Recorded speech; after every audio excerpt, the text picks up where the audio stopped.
పుంగనూరు నియోజకవర్గంలోనే కాదు, ఈరోజు చిత్తూరు జిల్లాలో ఇంకొక విషయం కూడా చేయాల్సింది.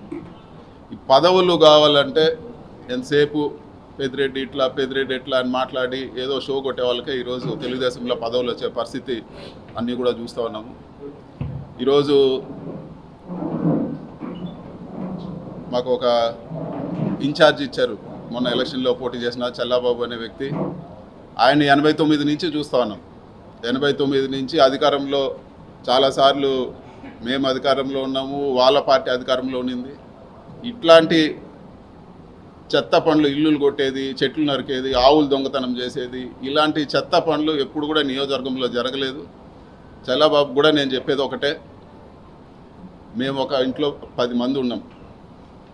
నన్ను అరెస్ట్ చేసినా నేను పట్టించుకోను, అన్నిటికీ సిద్ధం, దేనికైనా సిద్ధం. నన్ను చంపినా కూడా నాకు పర్వాలేదు.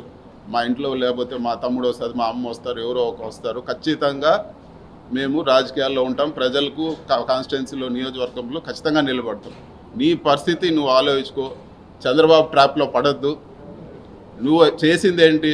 పోలీసుల పైన గొడవ చేసి నువ్వు జైలుకి పోయినావు. అంత మాత్రాన ఈరోజు అందరిపైన కక్ష పట్టి పోలీసులు ఆ రోజు కూడా ఏంటి, కళ్ళు పోయే విధంగా బళ్ళు కాల్చి ఓపెన్గా పోలీసుల పైన గొడవ చేసినావు. వైఎస్ఆర్సీపీ వాళ్ళు ఎప్పుడు కూడా పొంగునూరు నియోజకవర్గంలో ఏ గొడవ చేయలేదు, ఎక్కడ అవ్వలేదు. ఇట్లాంటివి చంద్రబాబు ట్రాప్లో పడి నువ్వు చేసుకోవాలంటే నీ ఇష్టం అని చెప్పి కూడా నేను తెలియజేస్తా ఉన్నాను. నష్టపోయేది చివరికి ఇలాంటి చెత్త పనులు చేసి ఈ పాపాలంతా కొట్టుకుపోయేది చల్లాబాబే అని చెప్పి కూడా తెలియజేస్తాను. అదేవిధంగా ఈ మధ్యలోనే ఒకే పార్టీలో పనిచేసినాము.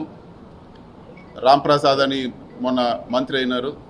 ఆయనకు కూడా ఒకటే అజెండా, ఎంతసేపు మా పేరు చెప్తేనే ఆయన పదవి నిలబడుతుంది.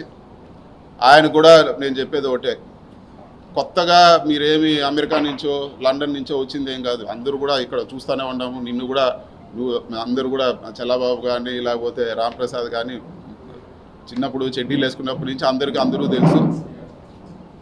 ఇవేవి ఈ రాజకీయాల్లో ఏమీ శాశ్వతం కాదు. చంద్రబాబు ట్రాప్లో పడి మీరు అన్యాయం అయిపోద్దని చెప్పి నేను తెలియజేస్తానని చెప్పి కూడా చేస్తాను. Thank you. Please subscribe .news.